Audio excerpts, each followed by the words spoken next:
Good day, everybody. Welcome to another What's Up Wednesday, episode 67. Episode 67 of What's Up Wednesday, where we try and help you be a better RVer, whether you're no time still researching, part time taking cool trips, or even being a crazy person like me, living full time out of my Winnebago Travado GL, a 21-foot camper van. And for me, for the first time, howdy. Howdy, my name is Scott. Welcome to What's Up Wednesday on Go Small, Live Large, my YouTube channel. Got an exciting show tonight. We have kind of two businesses in our family, and I'm running the RV YouTube business, and my partner Kyle is running our Airbnb business. And tonight it's all about that. That's our topic of the evening, but let's show you what's rolling on our program this evening. Again, about 5 minutes after the hour, we are going to bring him on as our guest. He's a super host and is super informational and has really done a superb job on that end of our empire. I have a movie recommendation for you. And of course, we got Libation Live. Very excited about telling you about that. There it is right there. This was a Harvest Host I stayed at last night in Johnson City, Tennessee. This is an Irish stout, and I'm really excited to pop the top because it's so yummy. It's all about your questions, though, so get those coming in. The format we like to use for those questions is this right here.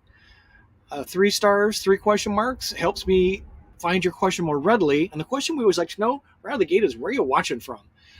That's is fun part of our little show here. I am coming at you from Danville, Kentucky. It is a cool little town. I've already changed my route plan, and I'm staying here for a few days, so I'm really excited about that. It is, let me zoom in here for you so you can see this. It is right there where the red arrow is. It's about 77 miles south of Louisville, southeast. Yeah, and then about 20 miles from Lexington, so pretty close, and about 122 miles due south from Cincinnati. What makes this kind of special is it's on the Kentucky Bourbon Trail. Yeah, that's why I shifted gears just a little bit to get here. So I'm really, really excited about that. Here's the temperature here. It's kind of interesting. Let me zoom in for you. So it's warming up. It was 72 degrees earlier today, but look at that temps tonight. Holy cow, it's going to be darn near freezing. I will be using my propane furnace from Truma. Thank you, Truma, for keeping us cozy, us being me and the cat tuxedo. So we just love to know where you're watching from. There was a country last week and I missed it. I didn't capture it.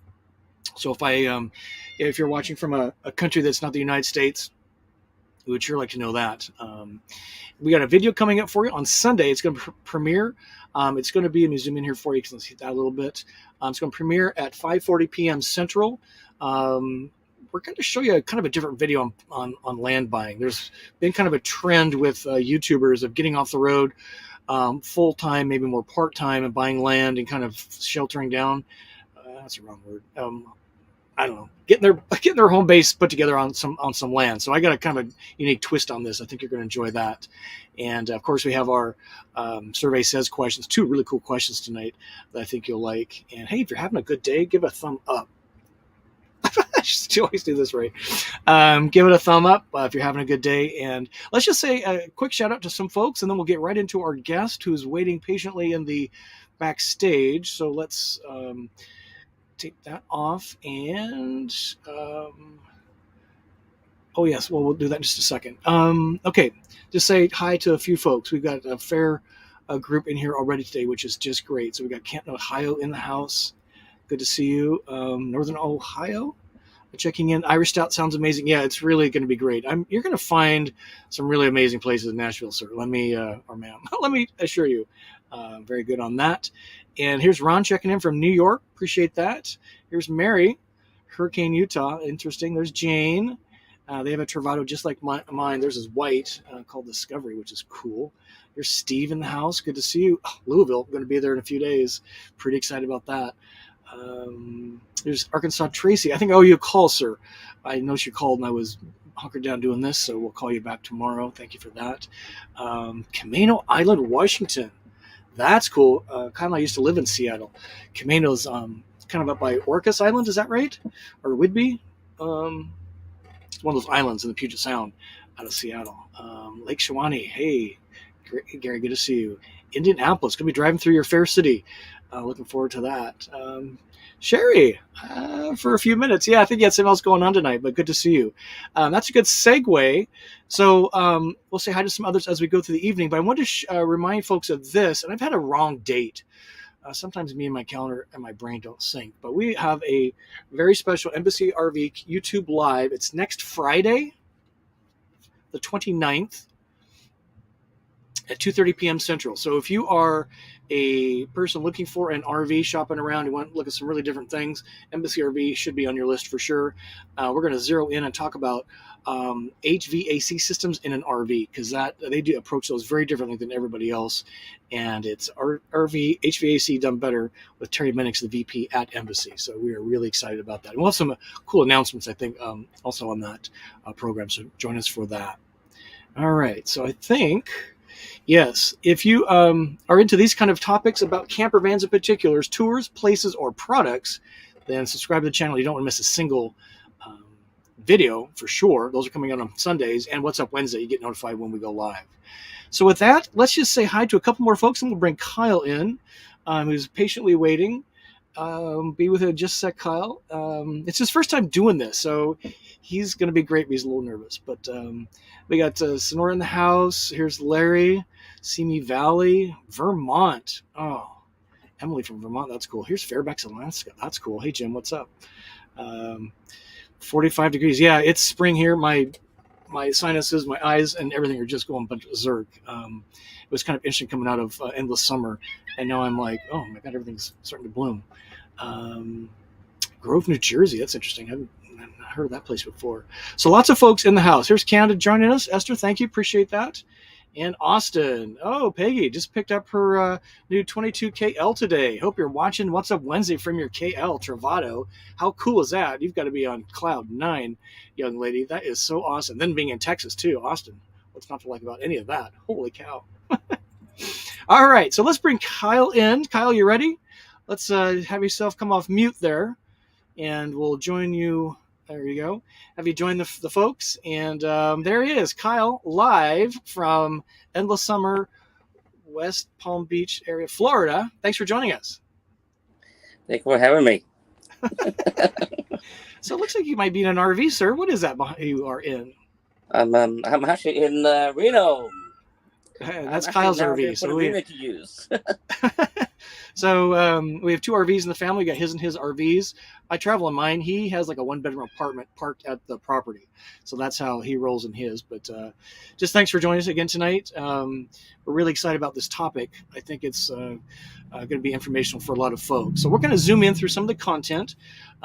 Here's our agenda. Let me zoom in here for you and get the questions rolling in. If you've been considering an Airbnb, we're going to explain our experience. So here's what we're going to cover: the how and why we got into the Airbnb business, bed and breakfast versus Airbnb, a traditional rental versus Airbnb, and then successful property elements, and then business elements. What make those successful? And can you RV and Airbnb? So that's what we want to cover for you tonight. Kyle, you ready? Sure. Okay. So I just want to remind folks that I'm a guy that lives in a van. I'm on my 3rd year now, which is pretty amazing. Kyle's got a corporate job. So we are not CPAs. We're not tax consultants. We are not bankers. Kyle is you're a licensed realtor, right? I am. That's pretty cool. But just to remind folks that this is our experience we're sharing, and that's exactly what this is, and nothing more, nothing less. Be happy to answer questions around these, of course. So let's talk a little bit about our how and why an Airbnb business. I think the easiest way here is to give you just a little bit of taste of how we got started here, and I think this will make some sense to you. So we started out kind of in the hospitality business. Back in 2008, we ran a bed and breakfast outside of Chicago in a small town called Kankakee. What drew us to the area was this Queen Anne Victorian. It was 1892 Queen Anne Victorian spectacular house inside and out. And a few years living there, we did some local events for different organizations, and it really whet the appetite to put together a bed and breakfast. There wasn't one nearby really, and we just wanted to do that. I in particular caught the bug pretty bad. We actually had 2 of them. So in the yellow inset there was the second house. It was right next door across the yard.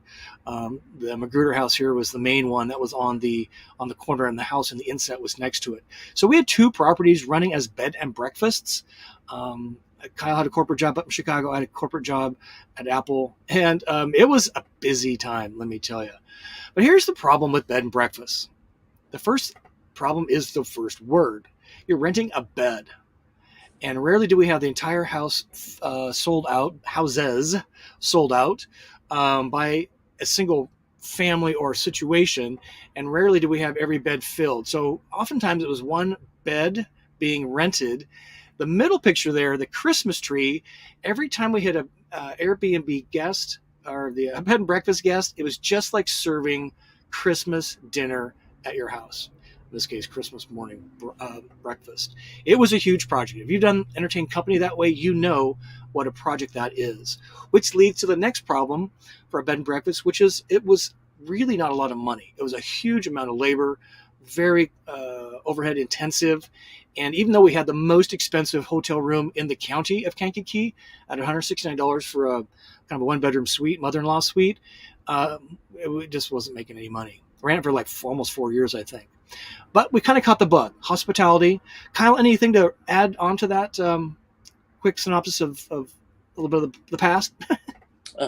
Yeah, no, I mean, we kind of started the better breakfast because we like hosting, we like entertaining, we like that's why we kind of got into that business, and hoping that we can show the house. It was a historic house. It was part of the mayor of Kankakee at one point, and we just like to share the experience that we had with everybody. So that's how we kind of started that. Yeah, it was a lot of fun. It was a lot of work. Didn't really make any money, even when we sold the properties. And we still had in the negative. I know we still had in the negative. Yeah. So here's the benefits of what we discovered about Airbnb. First of all, you're renting the entire house versus a single room. That is a big, big difference in the income in particular. You still have the overhead of a house kind of anyway, and the rents, we're going to show you this in a second, by renting the entire house, you can only have to rent the house maybe 5 to 10 nights a month to pay for everything about the house and still make money. The other really nice thing about Airbnb is they have a complete system set up. All you do is just kind of get involved. I don't think it costs you any money to get involved with them to your house, get it listed, and you're off running. They have a whole reservation system, a whole support customer service thing. They take care of really all that infrastructure for you, which is just beautiful. And the third big benefit is you can turn it off or turn it on as you desire. And that's what we're going to kind of talk about tonight. Because we have 3 properties. They're full-time Airbnb properties. But when they're not filled, then that's when Kyle moves out of the RV into the house for a few days, and he moves back into the RV. But we're going to talk about kind of the Airbnb in the context of an RVer. Kyle, anything to add to that? No, good. Oh, good. Okay. So we're keeping this simple, folks. We're trying to keep it simple. So the why do this? I think there's a couple of reasons. Number one, even though you have full-time properties, it's not a full-time job. So you can do other things like go RVing, have a corporate job.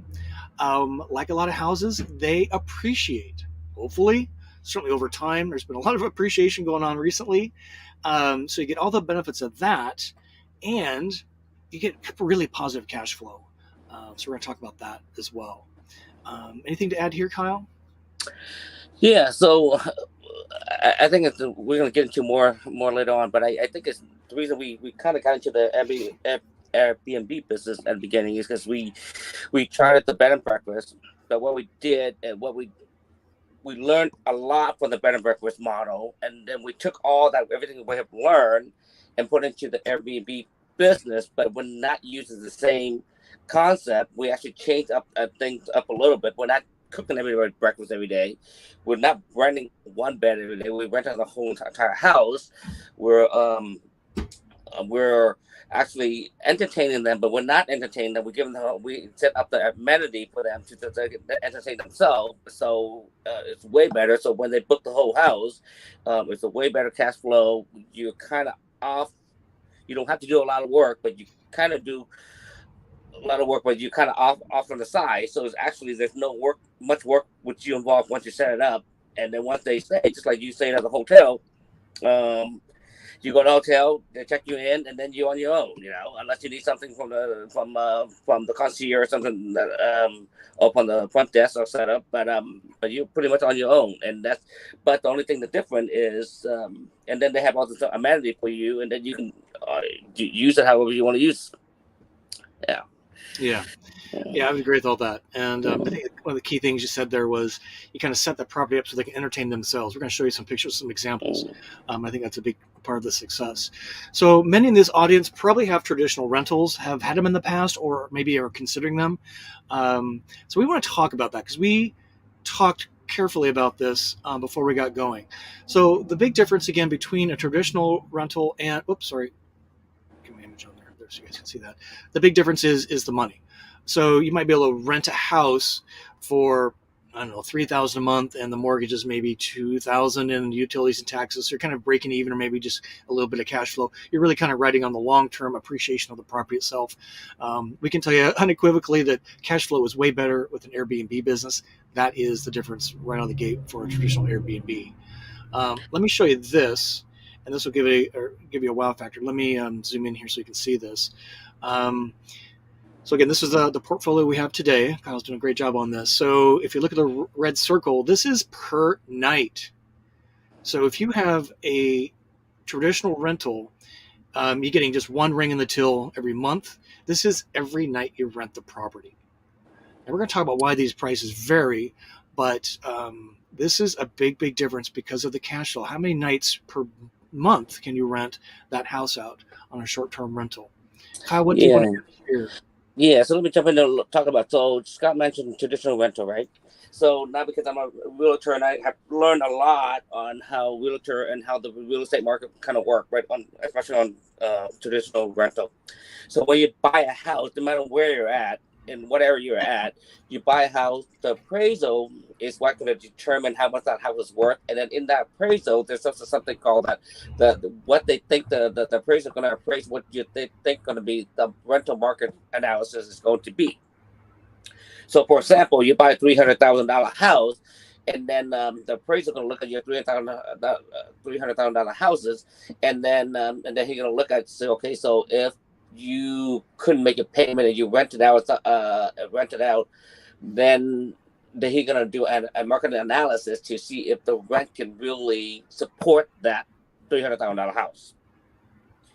So when he once he set that market, now you already know how much you can rent it for. So pretty much at every house, if you do traditional rental, you're not gonna you barely you kind of make the money probably just enough to make the mortgage payment with less than 20% down, or even you do 50% down. That's a different story. But if most people don't do 20% down, most people are gonna less than 20% down. So you pretty much the house basically you waiting for the appreciation of the house and you're not making much money on the side at all. And then we're gonna jump into how Airbnb work. Yeah. So hopefully, folks. Uh-oh, Tuxedo's waking up. Okay, so let's talk again. Traditional rental versus Airbnb through our discovery. There's headaches on both sides. Two different kinds of headaches. There is headaches associated with renters in a traditional rental that stop paying their rent, and then you have to evict them. That is not fun if you ever had to go through that process. And maybe they damage your property, and you're footing the bill for it 100%. On the Airbnb side, Kyle, what are some of the some frustrations you might run into? And if there's damage to a property by a guest, what happens then? Yeah, so if there's damage by a guest, most guests, 99.9, my experience is the guest will pay for itself. If the guest don't pay for it, we also not want to talk about Airbnb. We also on VRBO too. So VRBO and also Airbnb, they will insure you up to 1 million. So if you can't get it from the guest, then you have their insurance to back up. VRBO, some customers just pay a few $100s on a insurance, and then anything goes wrong, anything broke down, they go, here's my insurance policy, and then you can go ahead and take it out of that. So it's never going to be out of your pocket unless and you probably hear a story about people rent Airbnb and then partying, destroy the whole house. That is one of the stories that yes, it does happen, but that is because the host didn't do it correctly and they had bad guests. So yes, any business there's a potential going to be a problem, but if you control it at the beginning, then you're not going to have a lot of headaches. Yeah, and I think that's kind of we've had really good luck, right? We've had very few Yeah, damages. so far And we ran this thing for 3 or 4 years now. We haven't had one bad guest destroyed the house. One guest, the kid had a driving car and kind of dent one of our kitchen cabinet. The rent the guest go, you know what? He rented. Let me know how much it costs. She's paid for it right away. That's the worst we ever had. So we've got 2 more points on this, and let's take a couple questions after that. I think one big difference, though, is unlike a traditional rental, once you get them in, assuming they're a good tenant, you can set it and forget it. Unlike an Airbnb, every time the guest checks out and the no one checks in during that cycle, and even while they're staying there, you really don't set it and forget it. You're always in some degree of communication with your team. We're going to talk about that. I see some good questions coming in. So I think that's one advantage that a traditional rental has, is you can literally set it and forget it until the next leasing cycle, or unless it become a really bad tenant, in which case you got to really deal with that. I think that's a positive on the traditional rental side. The next point we want to point out here is kind of unlike a traditional rental. If you stop renting it, you're footing the bill for the house. So you have to keep it rented. Whereas if you are renting your personal property, your house, then you can turn it on or off, hence the switch here, and have guests when you want them. And when you don't want guests and you're vacated the property, maybe you're RVing, then you simply turn it on, and Airbnb does all the work to expose your property. And I think that's a really nice way to roll. Kyle, anything to comment on that before we take a few questions here? No, go ahead. Good. Okay. Our next topic is elements of a successful Airbnb property, but there's a few questions here. Dave, I saw your comment here about guitar. I have the guitar with me. I have a plan. I did not see your pictures yet, so bear with me, sir. Sherry wants to know, Kyle, do you contract services in your area to do cleaning after the guests, or do you handle it yourself? We're going to go into that detail later, but let's get that question answered. Yeah, exactly. So highly recommend to have a cleaning team, a good cleaning team, because your cleaning team is going to be one of your top key point for your success of Airbnb. I do not do the cleaning by myself. At the beginning, I kind of tried it. I go, no, this is not for me.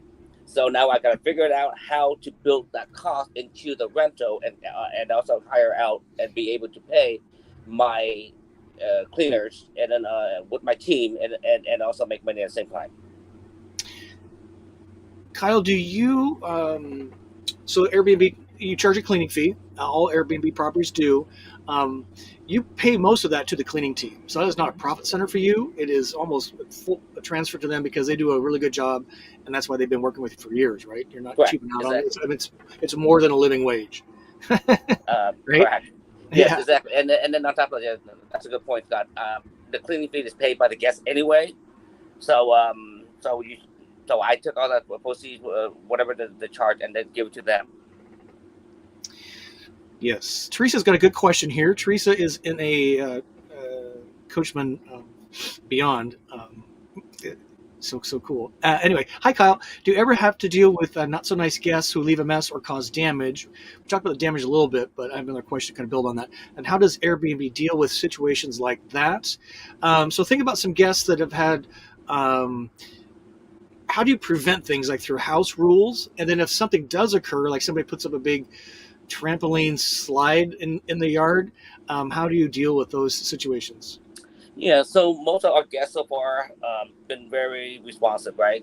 They do something like we had one guest that rented a air water slide, and this thing was like 50, I think, was higher than the roof of we have a 2-story house, and it was higher than the roof of our house, and it took up the whole yard, and we have a half an acre on that property with a half an acre. It would take the whole yard, slide all the way down. To me, that was, yes, the guests, they have fun, they're on vacation, they have a good time, but also to me as a host, it is a liability, because if they do that, they fall, they hurt themselves, they're going to fall on you. So once I have good neighbors. Always, if you do Airbnb, please always get to know your neighbor to the right, neighbor to the left. All right, and be their best friend, because they will be the eye for you if anything goes wrong, and they will call you. My neighbor took a picture of that. Call me. I ran straight over there right away, knock on the door. But I also actually give them heads up. Hey, I'm heading over there. My neighbor just sent me a picture of something that's not supposed to be there. I just want to run over there to see if we can discuss what's going on. I went over there very nicely. Kyle, you keep Tell hitting them, the table on your tell phone. them this is a great idea. I love it. It looks like a lot of fun, but it's also not allowed right now. allowed.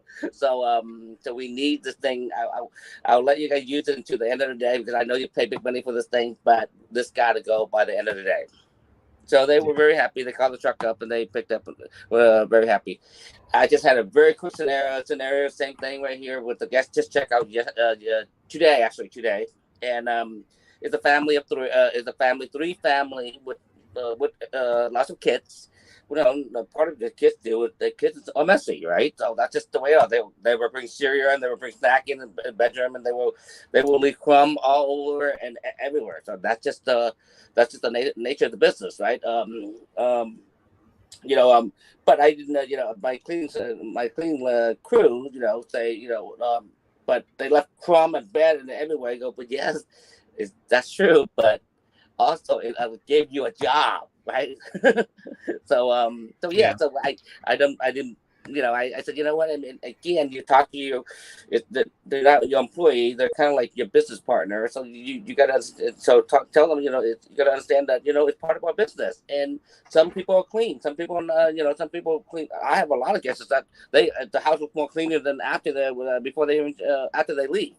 So They clean for the cleaning people. I love it. yeah, We need more exactly. guests like that. And Teresa, another way that we help prevent any problems is we have a very thorough and concise list of things they can do, cannot do, and and Kyle's gotten really good at vetting potential guests. It's gotten more easy with that experience. The other thing that really keeps things in check, and I just love this, and it goes across a lot of different platforms, is the guest rates the host and the host rates the guest. So if you're a guest that gets a bunch of crappy comments from other hosts, you probably are not going to be likely to rent to them on your Airbnb property. And it goes both ways. If you have a crappy property that nobody likes and a lot of negative comments, then a lot less likely to get to rented. Sure. Yes, and on top of that, I have if I see somebody a guest who try to book the Airbnb and there's no review, then I ask a few questions, and a few questions will lead to other questions. Why are you coming? Are you visiting family? Have you ever used Airbnb before? Those kind of questions, and depending on how they answer, I know exactly how if there's the troublemaker trying to come in and try to do a party, or they're just really legit trying to come to visit family. And if they visit family, I'm all for it. They're brand new, they never used this Airbnb. Perfect. I'll help you, not guide you into that. I will give you the best experience than a hotel. Okay. Um, Let's and say then hello. yeah, Tuxedo. casino. It's werewolf hour, everybody. He's letting him outside. Okay, so are we good on that? There got a couple more questions. Let's shift gears. Sherry, we are going to talk about this for you here in just a minute. So let's hang on that question there, which is what are one or two amenities you think will attract renters more often? We're going to show you some examples of that. And Simply Sonora, we're going to talk about this here in just a moment too. So let's kind of get into that because I think this will answer some of those questions for you. And let's do that now. So these are what we've come up with elements of a successful Airbnb property. So this is the property itself. Location is huge. Kyle, maybe just kind of tell us a little bit about what makes this house as one of our houses, Airbnb houses. What makes this special here? Yeah, so amenity, right? So why do people come to Florida, right? So they come, you gotta have a pool, right? They come on, they want to be outside, they want to be outdoor, right? So this house right here is unique. It got a pool, it got a spa, it got a bar, it got a tiki bar, it got a dock, it is on the water. A lot of the outdoor amenity. On top of that, it can hold a large family. Okay, so location is proximity to other things like the beaches. The You pay a little beaches, premium to be yep. on the beach, but a little, 10, 15 minutes away. Most people, that's fine with this. In this case, it's on the lake. So that was the big amenity here in terms of location. If you're in the middle of nowhere, you better have a really special reason for people to come that is going to give them a cool experience. Right, This is and a then pretty, uh, yeah. and then on top of that, besides the beaches, there's actually right in the center of Delran, West Palm, downtown Lake Worth, Boca is all the near Okay. the destination why people come to Florida. Yep. Yeah, they come through specifically for end of the summer. So sleeps up to, this is really important. This goes to the pricing question. So this is one of our it's kind of a single family house. It's a 3-bedroom, 2-bath, 2.5 bath. What makes this kind of unspecial is the fact that it only sleeps 6 people. So if you look at the green circles, this is how many people that house will sleep comfortably. And to the question earlier by Simply Sonora, that really kind of dictates how much you can charge. Because if you can only get 6 people in there, nobody's going to pay, $1,400 like the one on the left there at the one private 1-acre retreat, because it sleeps 14 people. So if you are taking the bill and you're dividing it by a bunch of people, that's a very different scenario and way cheaper than a hotel room. And that is how we kind of come up with the pricing, in addition to being just a little ahead of market and having really cool features and amenities. Kyle, anything else quickly on pricing?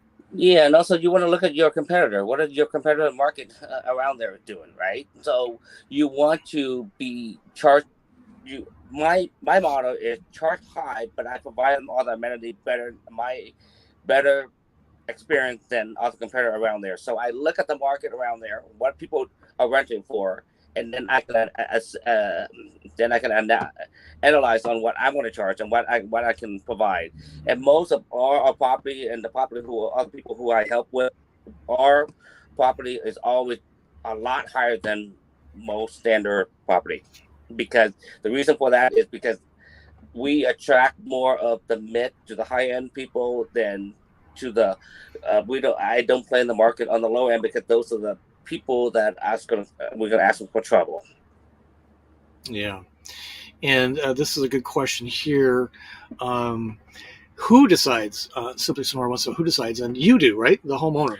Yeah, so the host. And the So host market, can really. decide But, what charge whatever yep. they want, but you also have Airbnb, and also VRBO does help you look at the market analysis for you if you don't know how, and they will suggest to you what price to price it at. Here's a funny thing. Funny story is Airbnb and VRBO always ask me to lower my price, but I never lower my price, because I have a standard that I am set for, and if my property is overpriced, then they don't have to book any of my property. But if you look at the calendar, our property is 80 to 90% book. Yeah, it's pretty amazing. Yeah. Got some other good questions coming in. Let's shift gears. We'll come back to those in a second. Let's talk about outdoor amenities, because here's Teresa kind of wants to know, do you think the house needs to be in a more vacation oriented area, or do you see people renting for business days? I think it's mostly for vacations, right? In our case, because that's kind of Florida, right? And in general, and the coasts in particular, unless you're going to Orlando for Disneyland. It's a good question. Let's talk about outdoor amenities, and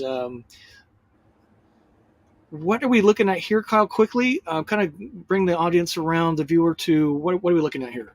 Yeah. So the experience that I'm trying to give all my guests, all my people that come to stay at the Airbnb, is that we want them to feel like they're in a hotel, right? We want them to, if you go to a hotel, for what all the amenities they have. So you're looking at right there, those are private cabana, there's a pool, there's a miniature golf. There's on the right in front of that, there's also 2 tiki bar. There's a gecko bar, and there's also a flamingo bars up there. So again, it's an amenity that you can provide for everybody. And now if they have become a family of 12, family of 16, or they bring their friends and family over, they have plenty of spaces to roll around and their own private resort. That's what I'm trying to get them to feel like. They say, Yeah. And here's a shot of a kind of a normal look. And by the way, that picture came from our van camp, Van Baree, at the end of February. Chris had his drone with us, so we did a drone over the property footage. So that's how we got that. It's pretty cool. And Teresa was here. It's pretty cool. This is what it looks like at night. So again, Kyle's what he's kind of describing is creating different areas around the property for people to escape to, get away from people, or congregate in. And this is just one of the two backyard sections of this particular property. It's pretty special. And I think let's roll forward one to the indoor amenities, because I think this is just as important. And depending on where your location is or where your property would be, this might flip the other way. Maybe it's a chalet up in the hills, so it's all going to be about outdoor, and the indoor is not important at all, kind of like it is in Florida. Let's talk about indoor amenities and how important, Kyle, is a kitchen to the property and the guest experience. And yeah, so so kitchens are very important.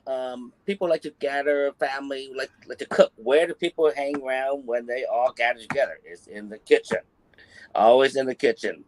So kitchen is very important. So it gotta be big. It gotta be, you gotta provide everything that there is for all the pots and pans and all the accessories that they need to cook like a professional chef cooking. Because a lot of people like to cook at home now.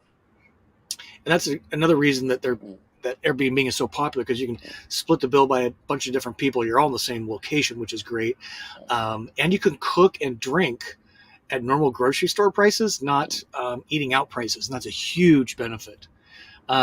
This I would also add, maybe it's indoor gathering spaces. So this is a large dining room that is in our Florida room at the property on the lake. So again, gathering places for people to either congregate or get away from everybody else. Here, the kids can be out in the pool playing. The adults can be inside having a normal chat, whichever way you want to roll. Anything to add here, Kyle? Oh, good. Okay. So just a couple last points on this. I think doing something different on a property is pretty important. Here, maybe just walk the folks. What are they looking at here? I'll zoom in for you. There's two kind of key things here that really draw people to this house. Yeah, so what draws people to this house is like the pool, the waterfall. I don't. Can you zoom in so they can see the waterfall, the water feature? Kids love that. And so guess what? If your kid loves it, the parents gonna do what they can to give it for the kids. And the other cool thing that's kind of unusual is, and it's really expensive, is the beach entry into the pool. So you can see that slanted into the water. So if you got small toddlers, you can kind of put them in the water, but they're not in the pool, but they're kind of splashing around in the water. So we've seen a lot of folks do that and have fun and book for that. And it really feels like you're in a resort in that backyard. It's really, really special. That's why we command a high price, even though it's only 3-bedroom, and only one of those is private bathroom. It's a shared bathroom. Here's something else, Kyle. What are we looking at here? This is one of your favorites in this. Yeah. So one of my experience of doing Airbnb is that people always ask for a table big enough to sit around 30 to 40 people. So I decided to build this table specifically for a gathering up to 40 people. This is a 30 by 10 by 30 custom dining table, outdoor dining table. It's probably the biggest table in Palm Beach County, we're pretty sure. It's pretty amazing. I think I have one more thing here. Let's see. So the miniature golf is kind of becoming a little bit of a standard, but what makes this one special? So golfing, people come from Florida. A lot of them love to golf. So this is a putting green. So this is where they can practice at home, kind of gather, have fun before they go out and do the real golfing. And this is one of the biggest. I decided to do a very big space for 1,000 square foot on a putting green. Mostly putting greens like 200, 300 foot, but this is a huge one. So for a lot of professional, actually we have a lot of professional golfers that can kind of stay here and play and practice in here. Yeah. So again, something different, which makes people want to book, is we kind of built out the upper deck on the lakefront property, so you can sit out there. You can access this deck from the bedrooms, 2 of the bedrooms, and enjoy the sunrise view coming up over the lake. It's just really, really pretty. So it is maximizing every element of the house to make it a great guest experience. Again, to either be separate from everybody else or congregate is kind of the name of the game here. Let's take a few questions. We got some good questions coming in, and then we'll kind of round out this with a couple other points on how to run the key elements of a successful Airbnb business that we've learned. Kyle's done a great job on. So Larry's got a question here, Kyle. How do you get guests to leave if they stay beyond their rental time? Has that ever been a problem? We never had a problem. They might want a late checkout, but most people actually stay long. They want a late checkout, or if they don't want to leave, they should pay more. But no, we never had an issue. And they can't stay because they have somebody checking in. And I think you are probably, Larry, you're probably referring over to story that you have heard that Airbnb guests stay longer and not paying the bill situation, probably. And I can get into that, and it's going to take a lot more time. But if that's what you're referring to, but no, all of our guests we never had an issue. Catmandu wants to know, have you fed Tuxedo today? Yes, he's very fat. He's actually gaining weight like crazy. The problem is I have the window open and the outdoor air is coming in. He can smell that it's a werewolf hour, so he's dying to go outside for a WALK and a leash walk. So he'll be fine. He has to go another half hour. Kathy's got a question here. Kyle, has Kyle achieved SuperHost status, and how important is that? Great question. Good question. Yeah, so we're cheap. So right now we're SuperHost on both VRBO and Airbnb. That's super because you have to maintain that. You have to get a lot of good reviews to maintain that SuperHost status, and also when you get that status, your property will show up first. People will most likely book your property first when you see a SuperHost versus just a regular host. Yep. Sorry. And let's see, it's very important, and Airbnb really calls those out, so that you get special badging, and because they know you're treating customers well, and if you think about it, Airbnb's product are the owners' houses, so they want to showcase those doing a really good job. And yes, sir, I know. Let's see. Oh, this is a fun question. A travel dreamer wants to know: did you take the photos to market your property, or did you hire a photographer? My first two property, I did hire out a professional photographer, but our third one, since Scott is so good, we hired Scott. It was free. My rates were free. It was awesome. And Teresa got to stay there, and it does feel like and you literally have an acre to yourself. So, my rates are pretty cheap. I'm on the free column. All right, let's shift gears just a little bit. And let's kind of round this conversation out. Keep the questions coming. What we want to go to now is talk about elements of successful Airbnb business, because there are some real key points. We've already talked about one of them, and that is the cleaning team. Kyle, your team has been with you since we began back in 2000 and let's see, when do we roll in? I don't want to straight the date. Anyway, they've been with you since the beginning. Yeah, they've been with us from day one. What should somebody consider a good cleaning team to consist of? So, one person or a group? Yeah. So our cleaning team have been with us since day one, right? But you have the flexibility, right? Some guests some guests arrive at 3, some guests arrive at 2. They want to check in the next day. Your cleaning team has to be flexible. That's the first thing. The second thing is the clean people have to know and see all the detail. It gotta feel like a high-end hotel. You have to look at all the baseboard. You have to underneath the bed. You have to make sure there's no dust, anything on the lamp, and everything has to be perfect. And that's what you need your cleaning team to do. And I think our cleaning team actually used to work for a high-end hotel, so they know a lot how to make the bed, how to set up the pillow, how to make a little animal out of a towel. They did a great job. They're really good. And I think a big part of that is paying them well and having a checklist with photographs of each room, what it needs to be set like. So there's consistency across the properties. I think you hit the table and it keeps doing that. So, but you're fine. Let's talk about this one. This one's really big. So in Florida, pools, as you mentioned, is a huge thing, and they get used heavily. It's kind of the same thing with the cleaning team, right? Consistency, dates or days of the week, times during the week that they show up. And you have consistent equipment across the property, so they're not all vastly different. Trying to get those connected through the internet so you can manage a pool situation remotely. So if you're looking to RV, having a good cleaning team and a good pool team, if there's going to be a pool in your area. Uh-oh, we lost Kyle. I think that's just going to be super, super essential because the pools get used very heavily. Post signs, no peeing in the pool, no eating, and all kinds of fun stuff. Let's talk about the landscape team. Same thing here. He's had the team for a couple of 3 years now, and he has done the same thing. Pays them well, and has a consistency and a quality standard that they adhere to, and that really makes them really do well. So if you're thinking about doing Airbnb as part of your RVing program, those are some really big important things. This here, welcome back, Kyle. This here too is super important, is to have a good handyman. They can do pretty simple stuff to fairly complex stuff, or you have a couple, 3 different people that you use for various things. Kyle's brother is a contractor, so that makes it big help on the big projects, but you've become pretty good on your own right doing small projects, right?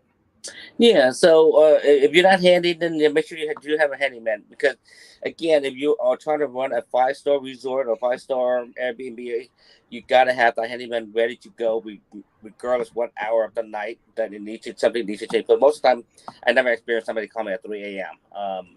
So if something goes wrong, if normally they call me at 8 or 9 a.m. and most guests are very flexible. They go, I can't be there until another a couple hours, but I'll be there. And they go, okay, see you then.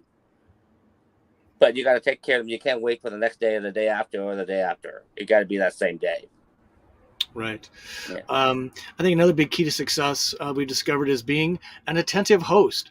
Again, we had mentioned this is not a set it and forget it situation. You're kind of on call a little bit, as is your team. So we're kind of helping you think through these things. If you've been thinking about Airbnb house, it's kind of the rage lately, and there's good reason for it.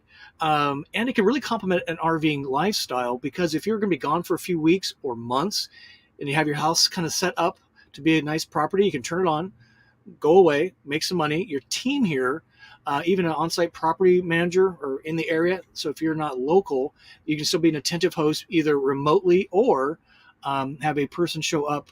And if Kyle's gone, his brother and or sister can help with these in-person situations. So attentive host is pretty important. And I think the last point here, and he's really gotten pretty good at this, is having a sense of flair. The Polaroid photograph there is, you need to remember that your house is creating a set of memories. And Kyle, maybe just tell us one of your favorite stories about a customer did a vow proposition to his fiancée. Yeah, right? yeah.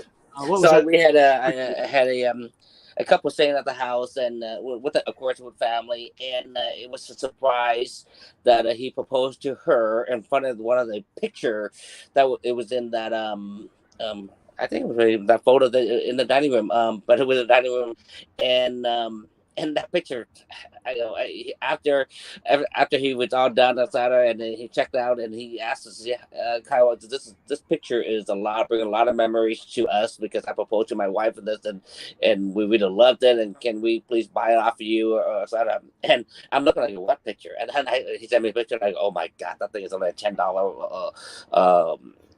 that I bought at either Target or bought a Home Goods. You know what?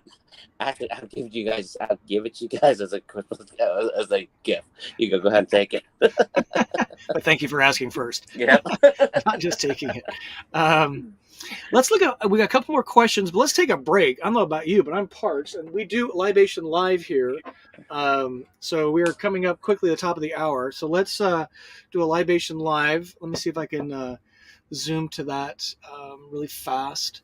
And then we got some points for you to consider if you want to do Airbnb while you are RVing. This hour goes so fast. Right, here we go. So Libation Live. This is kind of fun. And again, if you're new to the program, the reason that we came up with this is driving around, again, check out all these cool places. This is actually the can that I purchased last night, the Growler, in Johnson City, Tennessee. This is from Tennessee Hills Brewstillery. we'll talk more about that later next week. But I'm going to open this up. This is a. Let me roll forward one thing so you can see this. So Tennessee Hills. This is where they are. This is their beer list last night. They're always a harvest host.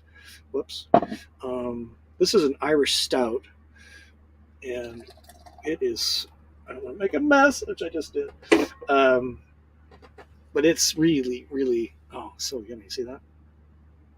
So cheers, everybody. Kyle, thanks for joining us tonight.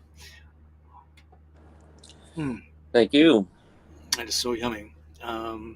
So yeah, if you're going through Johnson City, which is near Bristol, Tennessee, check them out as a harvest host. And if you aren't joined up with harvest host yet, go to my website, gosmalllivelarge.com, and click on the essential resource. You save 15% off there, and that will help you be a better RVer. It's my favorite. In fact, I'm in a harvest host right now. I'm at a golf course in Danville, Kentucky. So that's where I'm hanging out tonight.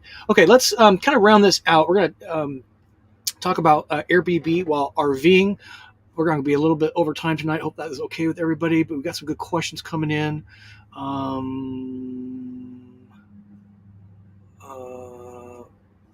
Bear with me. So Catmandu wants to know, for a property that sleeps quite a number of people, have you encountered issues with too many cars accumulating on the street? That's a good question. That's a very good question. So every property I looked at, and before I buy it, I bring that all into consideration. If a property doesn't, if I look around and the property doesn't at least hold at least 6 to 8 cars, and also I look at the street parking, and then that's not worthy of the property itself, because if you are providing a experience for guests that up to 14, 15, 16, they gotta have parking. So also for all the properties that we have, there's plenty of easily 8 cars, easily. And then street parking, if they need more parking, and then you got to look at let's see how far the street is from the house outside of, because they can park there. But I don't allow them to park. If they want to park on the grass, we can hold a lot more cars, but I don't allow them to park on the grass. But most people that come, they have maximum probably 5 or 6 cars. Yeah. So again, taking those things into consideration, would your property or property you want to maybe purchase accommodate that? Because they're flying in from they're all going to have a rental car. So consider that. Simply Sonora wants to know, do you have a property manager when you're traveling? So I do. So it's kind of like a family business in a way. All my family, we all have Airbnb, so we all kind of help each other. So while I'm gone, actually I train all my crew. I do have a cleaning, my cleaning crew, my lawn crew, my pool crew, my handyman crew, and then also I have my family. So between all the crew, I think all my crew pretty know how I work and what kind of standard I set. So I have dedicated, and because they've been working with me for all these years, they all know the responsibility. So when I'm gone, most of them know exactly what to do. I don't even need a property manager to manage unless I need somebody to run over. But most of them, if I need them to run over there, they will run over there. So to answer your question is, I do, but I don't, because I can answer through the phone, but all my crew is taking care of my property. Like tomorrow, I'm actually heading to Nashville. So my crew knows exactly what to do. They know when the people are checking in. They know how to clean it, set everything up, and I don't have to worry anything. I'm just going to fly in Nashville and I'm going to be gone for a week. They're going to take care of it. So again, it's we're going to talk about this in just a second, but building teams that can assist you is very important. That's kind of a good segue. I see a couple more in here. We're going to cover this, PJ, here in just a second. We'll talk about this. We'll kind of wind out the hour here, but that's a great question. So stand by on that. And Mason Mike says, hi, Kyle. Van Bro, missed it. Working for the man. Yeah. Nice. We're lucky to be self-employed. I've never worked harder in my life as a self-employed person. Oh, my goodness. Okay, let's shift gears and round this out by applying this to the RV lifestyle. Because I think it can be done if you want to do it and have a business mindset. It is not a hobby when you run an Airbnb. It is a business. So can you do it while you're RVing? I think you can. Because if you set your house up correctly, you can generate some income to offset the house expense and maybe pay for some of the fun things you're doing out in your RV. And then portions of your house becomes deductible at that point. Whatever percentage of time is dedicated to Airbnb, that becomes a percentage of your tax deductibility, which is really, really nice. Um, we talked about how the income can stack up really great. So if your overhead is like, I don't know, pick a number, 5,000 a month for your house. If you need to rent the house for $1,000, all you need is 5 nights to cover the expense of that house for the entire month. So it comes up really nicely. I think you have to be pretty well organized. From our experience, certainly if you're going to turn it on, turn it off, you be pretty organized. And again, have, like Kyle's talked about, people ready to go at a moment's notice to do the various things. And I think this is probably building a team is probably the most important key to this. We've talked about that, right, Kyle? You have a pool team, the cleaning team, the landscape team, the handyman team, the property manager team. They all kind of cross pollinate a little bit.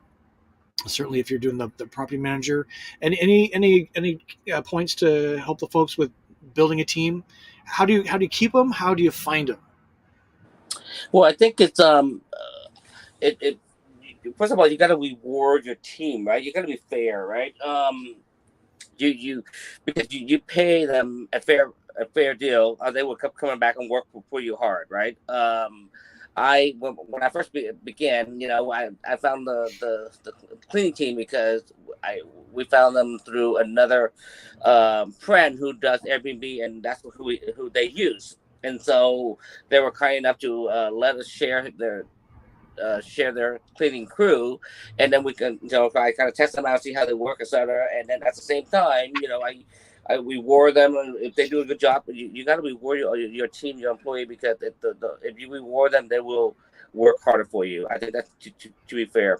Again, my yard guy, he does such a good job. We know so many people. We gave him so many jobs. We so appreciate that. So anything we need, anything I need or we need, he's right there and do it. Now he got it. He run a very nice. He didn't have that many customers. Now he have a lot of customers for me. For us.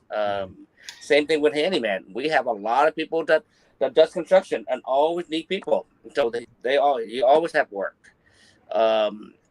Same go with the pool guy. We know all the property people we know all have pool. So if they wanted to run out and if they're not already running their own business, they can actually use all of the property, all the people we know, and start a business. Yeah, I think, and sometimes you even feed and water them too, which is kind of nice. Yeah. Okay, just a couple more points here on this, and then we'll do a wrap. A few more questions coming in. So we talked about this a little bit. I think connectivity is so important if you're running a business, which you are as an Airbnb, even if you have people doing stuff there. So I don't think you can just set it and forget it. You're Right. asking for problems. So if you want to take your RV out, make sure you have connectivity. Use a jetpack, which is I'm running the show off of, and Volta. This show is powered by Volta, and I am not plugged into anything. And you need to really have your RV systems set so that you have connectivity, you have communication, and you have some plan A, B, and C all thought out in advance. So I'd really encourage you to do that. I think there's one more. So is Airbnb right for you? Kyle, how would you kind of think, what words of wisdom would you have for somebody that's considering, like if they're going to be going on a 3 or 4 month trip, how long would it take to kind of get prepared for the house, getting the teams put together, getting situated on Airbnb? What kind of time frame, or if somebody really applied themselves, could they get done in to help them decide if this is something they want to give a trial run at? Yeah, it really depends on where you're at, right, and where your city code and your city allowed Airbnb or not, right? Florida, we have it's very easy to set up, but there's also certain cities that you can't. It's very hard to get set up, right? So I know the area, and I know where the market is, where it's easy to get set up, and once I find another property, actually I'm looking at another property, looking to put an offer in, but I can set the thing up within a month, and then everything up and running, because I already have the formula, I already have the crew already, right? For somebody's brand new, I think you're going to take some time. You can't just, if you only have 3 months and you're going to take out 3 months, I don't think the 3 months going to give you enough time for you to find your perfect team and crew and take off and let them run it on their own. Yeah. So you Yeah. kind of need to be all in on the concept. Again, once you kind of get set, and by the way, you have to, if you're using your personal home, you have to kind of depersonalize it a little bit. Yep. They're kind of expecting a hotel. If you got a bunch of family pictures stuff sitting around, nobody will, they'll feel probably like they're intruding. So there's a fair amount of work that goes into this up front. And we put this little slide here together for you guys. Let me show this to you. So if you want to learn more, I simply Googled how to start, how to become an Airbnb host. There you can see the search bar. 15,500,000 results came back. So there's a lot of information out there. So if you're curious about this, that's my email address. If you're pretty serious and want to dig into this a little bit deeper, and you're, don't want to wade through 15 million results, Kyle, you're kind of putting yourself out there a little bit for those that are pretty serious about this, right? What's your situation there? Yeah. So if you, Porter Scott, if you want, I can definitely come set some time and really chit chat and give you a 30-minute consultation on things, what you do, what not to do, and how to pick everything up, how to move things along faster. I can definitely kind of give you that guidance. But I do offer. Actually, a lot of people have reached out to me to move to invest in property in Florida. I just set them up to Airbnb, so it's basically their vacation home. So when they want to come to Florida, they have a home. You got to look. If you look at the number earlier, if you do it right, is a very successful business without a lot of work. There's a lot of work at the beginning, but after you've done, it's very very minimum work. If you're looking at the numbers after you make your payment, let's just say, like Scott mentioned earlier, if your payment is $5,000 a month, you're gonna make 100% return on that after you pay that. So you're gonna double your money or maybe triple your money. Right. And again, if you want to reach out, just send me an email, gosmalllivelarge@gmail.com, and we'll put you in touch with Kyle. Do some of the basic research. There's a ton of resources on Airbnb.com for potential hosts. So do some of the basic background first. But if you're fairly serious about this, and I've talked to some of you and are pretty serious about this, and we'd love to have you have a chat with Kyle. So we're going to go overtime just a couple minutes. I hope that's okay. There's a couple good questions here. So PJ, we talked about the out of town and the spotty coverage. I would not put yourself in a position where you're out in the middle of nowhere, so you can be available for your team. Larry's got a question here. Is there anything new or special item that will get more people to rent your house now? We talked about some of the amenities. I think that's a huge part of it, and location's a huge part of it. Kyle, what else do you think? Yeah, so if you want to look at it, go search on the Airbnb. Like you want to travel, go look at your average Airbnb rental. It is super. It's just average. Most people think that they're going to buy a house. They buy a house, they fix up the house, they put nice furniture in there, and then they clean everything up, and then they put it on Airbnb. They're going to make top dollar. It doesn't work that way. It all go back to the experience and the amenity. One of the property actually we kind of thought of doing to just give you kind of high level is, the experience, right? We thought about there's a house that I want to put an offer in because it's kind of like reminding us of the 70s, and we were thinking, okay, so let's do a theme Airbnb, a 70 like an Elvis theme or a 70s theme or something like that. So something unique, something different than what everybody's already doing. Yeah, it's a good point. And if you just look at Airbnb, look at the properties, there's a lot of Me Too sameness on there. And that's why you're not getting top dollar. So if you do some really cool amenities like we've shown you tonight, you can get top dollar for sure. I know, we're just about done. Tuxedo. Let's see, there was one. So Teresa saying you did an amazing job. Thank you. We appreciate that. And interesting question here. Mason Mike wants to know your Lake Worth properties off the. That's the one we had Van Camp at Vanbury. Which of those properties is your favorite? It's like, which kid is your favorite? Kind of hard to say, right? To be honest, I all three of them are. I mean, they all have unique features, right? Scott loves the sea breeze, with the waterfall in the back. Yeah. Uh-huh. I always like the water. So if I had to choose, I'm probably gonna choose the lake house because I'm always on. I would like, but with the other houses, it's so private. It's so big, and it got everything you need there. So it just depends. Yeah, whichever ones make the most money. Yeah. um, Of right? course, the other one, Okay, that so one make the most money, but yeah, I know. I mean, all of them again. If you go in there and look at the numbers, they do generate very good. Yeah. So we'll kind of wind the show out. I ran across this in my um Apple TV library. The show, if you haven't seen this in a while, this came out in 1989. I graduated 6 years earlier from high school. Dead Poet Society. When's the last time you saw that movie? It did win an Academy Award.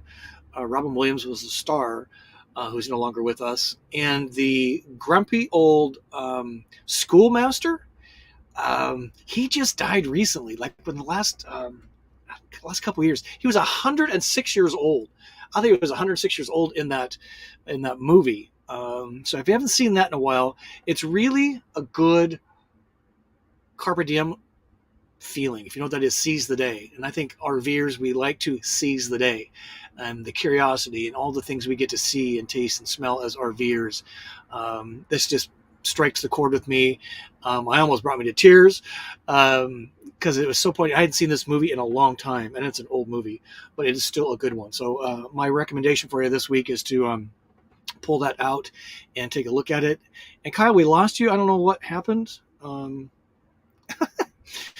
We'll see if he comes back. And oh, but yeah, if you had a good time tonight, we sure appreciate a thumb up. That always helps us. It helps YouTube share this out more readily.